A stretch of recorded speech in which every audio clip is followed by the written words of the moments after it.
Саламатсыздарбы, урматтуу кыргыз элим.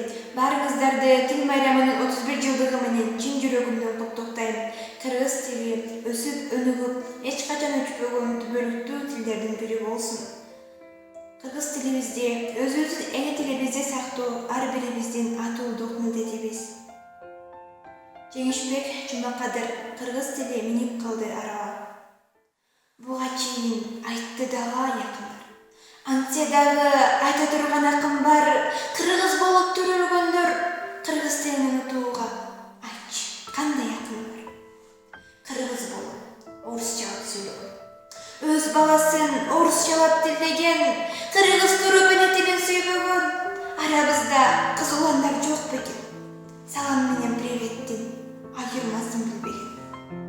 Казактарды карагыла, казак чогорулары, өзбектерди карагыла, өзбекчеле бырдадыр. Орусчалап бийлегин деп, орусчалап сүйлөгүн деп. Силерди ким кыйнады?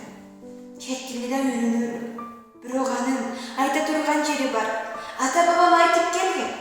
Ар нерсенин чеги бар. Айткылачы кыргыздарым, кыргыз тилдин, башка тилдин кай жерине кеми бар?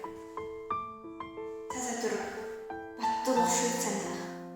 Ак нерсени алмаштырдык карага, ата дешти, алмаштырып папага, эне дешти, алмаштырдык мамага.